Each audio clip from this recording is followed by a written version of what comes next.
खगोल विदुषी महिला कुमारी Ellen Churchill sample का कार्यकाल जो है 1863 ईस्वी से लेकर के 1932 ईस्वी तक है। अर्थात 1863 ईस्वी में इनका जन्म हुआ था और 1932 ईस्वी में इनकी मृत्यु हुई थी। कुमारी एलन चर्चिल सेम्पुल जर्मन भूगोलवेत्ता फ्रेडरिक रेडजल की प्रमुख शिष्या थी। इस तरह से इसको देखेंगे, कुमारी एलन चर्चिल सेम्पुल की जितनी रचनाएं हैं वह रेडजल की रचनाओं से का प्रभाव स्पष्ट रूप से दिखाई पड़ता है। अर्थात कहने का सही है कि रेडजल की रचनाएं का प्रभाव सेम्पुल की पुस्तकों पर स्पष्ट रूप से उसका प्रभाव दिखाई पड़ता है। तो जर्मन भूगोलवेत्ता रेडजल की प्रमुख शिष्या अमेरिकन भूगोल विदुषी महिला कुमारी एलन चर्चिल सेम्पुल है।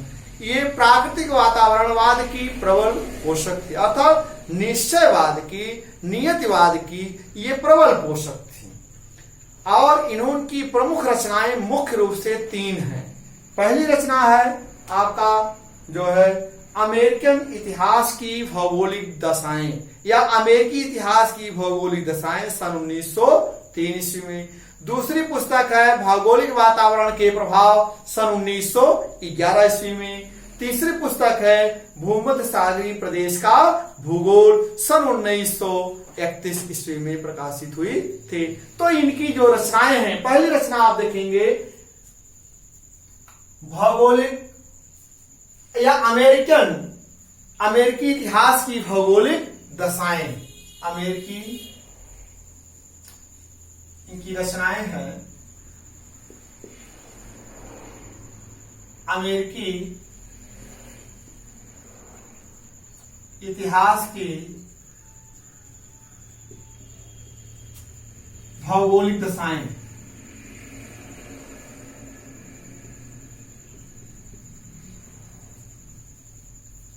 भौगोलिक दशाएं सन 1903 ईस्वी में। अमेरिकी इतिहास की भौगोलिक दशाएं सन 1903 ईस्वी में यह पुस्तक प्रकाशित हुई थी। दूसरी पुस्तक है भौगोलिक वातावरण के प्रभाव, भौगोलिक वातावरण के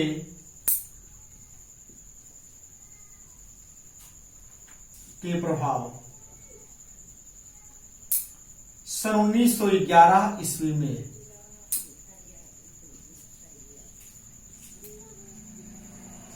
तीसरी पुस्तक है भूमध्य सागरीय प्रदेश का भूगोल, भूमध्य सागरीय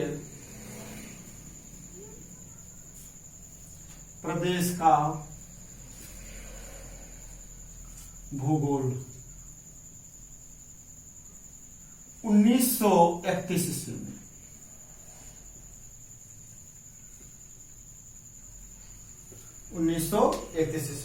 इस तरह से कुमारी एलन चर्चिल सेम्पुल की 3 प्रमुख पुस्तकें हैं। आप देखेंगे सभी ग्रंथों में सेम्पुल के सभी ग्रंथों की शैली जो थी वो साहित्यिक थी, मधुर थी, सरल था, सहज था। अर्थात यह कहा जा सकता है इन्होंने अपनी पुस्तकों को लिखते समय तक इतनी सरल भाषा में, इतनी सहज भाषा में लिखा कि वह काव्यमय भाषा हो गई, काव्यमय भाषा का रूप धारण कर ली। तो इसलिए इनकी जो रचनाएं हैं प्रमुख रूप से साहित्यिक शैली में वर्णन मिलता है। तो इस तरह से आप देखेंगे इन्होंने कहा मानव वातावरण की उपज है, मानव जो है वह वातावरण की उपज है। इनकी किस पुस्तक में वर्णन मिलता है? भौगोलिक वातावरण के प्रभाव में। भौगोलिक वातावरण के प्रभाव जो पुस्तक इन्होंने लिखा है उस पुस्तक में इन्होंने कहा कि मानव वातावरण की उपज है, मानव वातावरण की उपज है।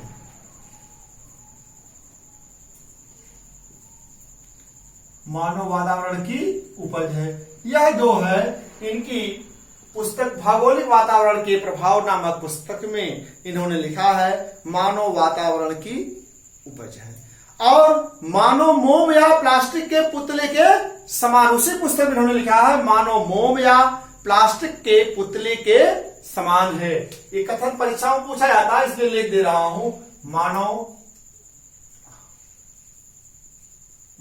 मोम या प्लास्टिक के पुतले के समान है, पुतले के समान है। ये परीक्षाओं कथन है, पूछा जाता है, इसलिए इनकी पुस्तकों में, इनके कथनों में सब आपका स्पष्ट प्रभाव दिखाई देता है। और इन्होंने मानव भूगोल की परिभाषा भी इसी पुस्तक में लिखा है मानव भूगोल क्रियाशील मानव अस्थायी पृथ्वी के परिवर्तनशील संबंधों का अध्ययन करता है। मानव भूगोल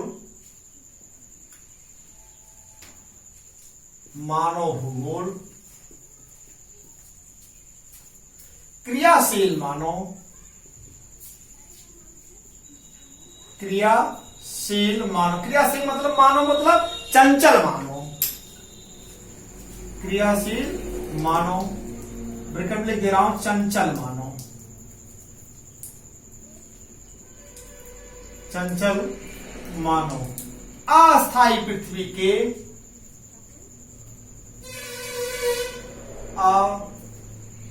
अस्थायी पृथ्वी के परिवर्तनशील संबंधों का अध्ययन करता है।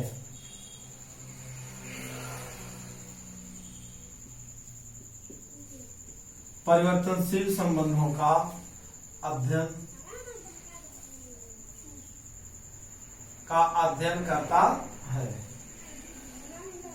इस तरह से आप देखेंगे मानव भौगोलिक वातावरण के प्रभाव नामक पुस्तक में सेम्पुल ने मानव भूगोल की परिभाषा लिखा है कि मानव भूगोल क्रियाशील मानव अर्थात चंचल मानव के अस्थायी पृथ्वी के परिवर्तनशील संबंधों का अध्ययन करता है। अर्थात ये मानव वातावरण की वाद की या निश्चयवाद के प्रबल पोषक थे। यहां तक इन्होंने लिखा कि जहां पर जिस प्रकार की जलवायु होती है उसी प्रकार से मानव पर उस जलवायु का सीधा प्रभाव पड़ता है। जैसे पर्वतीय क्षेत्रों के जो निवासी होते हैं उनकी टांगें मजबूत होती हैं, उनकी पीठ मजबूत होती। पीठ क्यों मजबूत होती? क्योंकि वो पीठ पर बोझा लेकर के चलते हैं। सिर पर बोझा लेकर के पहाड़ों के मानव नहीं चलते हैं। ये क्या है? जलवायु का प्रभाव है, वहां का प्राकृतिक वातावरण का प्रभाव है। मैदानी क्षेत्र का जो निवासी होता है वो कभी भी झुक करके नहीं चलता है, वो सीधे चलता है, सिर पर बोझा लेकर चलता है। इसी तरह से समुद्र तटवर्ती क्षेत्र का जो निवासी होता है वो पवतार चलाने में दक्ष होता है, तैरने में दक्ष होता है, उसके सीने चौड़े होते हैं। और इसी तरह से मरुस्थलीय क्षेत्र का जो निवासी होता है उसकी चमड़ी, उसकी स्किन जो होती है, त्वचा जो होती है वह बहुत मजबूत होती है और काले होते हैं और धूल भरी हवाएं चलती हैं, उनकी आंखें जो होती हैं छोटी छोटी होती हैं। ये क्या है? जलवायु का प्राकृतिक वातावरण का प्रभाव है। कुमारी एलन चर्चिल सेम्पुल जो थी ये प्राकृतिक वातावरणवाद की प्रबल पोषक थी, उसकी प्रबल समर्थक थी। मानव जिस वातावरण में रहता है उसी वातावरण में वह पलता पोसता, या मानव जिस परिवेश रहता है उस परिवेश का प्रभाव उसके मानसिक, सामाजिक, आर्थिक का प्रभाव सर्वाधिक पड़ता है। इसीलिए आगे चल करके सेम्पुल ने मानव के जो ऊपर भौगोलिक वातावरण का प्रभाव 4 प्रकार में बांट दिया। 4 प्रकार में यह कहा जा सकता है कि मानव पर भौगोलिक वातावरण का प्रभाव 4 ढंग से होता है। जैसे मानसिक सीधा प्रभाव, शारीरिक सीधा प्रभाव, मानसिक प्रभाव, सामाजिक प्रभाव और आर्थिक प्रभाव। इस तरह से आप देखेंगे। अब हम आप बता रहे हैं मानव भौगोलिक का प्रभाव, मानव पर भौगोलिक वातावरण का प्रभाव। अब देखिए कुमारी सेम्पुल ने मानव पर भौगोलिक वातावरण के प्रभाव को 4 भागों में बांटा है। अब वह 4 भाग जो है आपको देखिए, मानव भौगोलिक वातावरण पर भौगोलिक भौगोलिक वातावरण,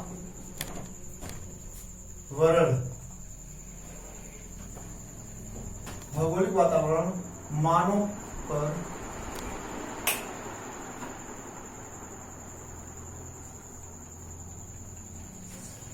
चार प्रकार से प्रभावित करता है, चार प्रकार से प्रभावित करता है।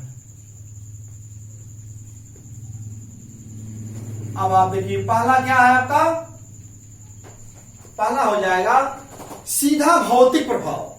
सीधा क्या हो जाएगा, सीधा भौतिक प्रभाव।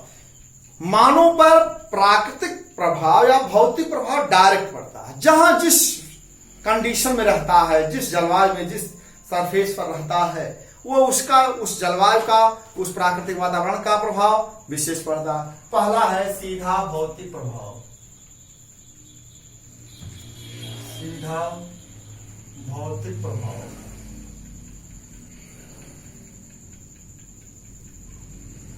ये हो गया। अब दूसरा क्या है आपका, मानसिक प्रभाव। मानसिक प्रभाव।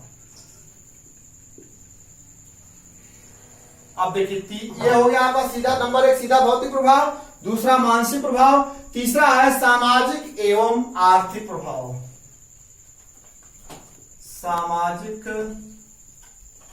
एवं आर्थिक प्रभाव,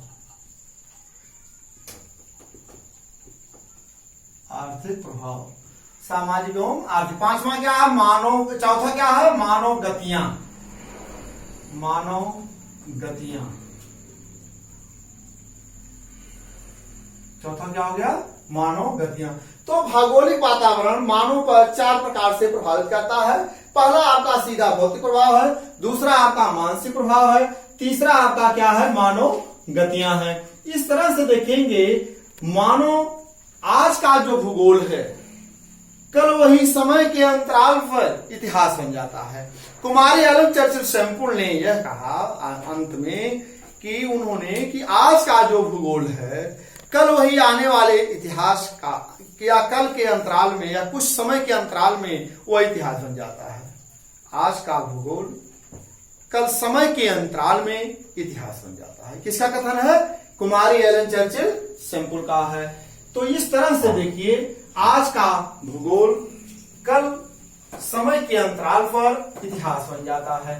ये किसका कथन है, कुमारी एलन चर्चिल सेम्पुल का कथन है। तो इस तरह से देखेंगे आज का जो भूगोल है, आज का जो भूगोल है, भूगोल है कल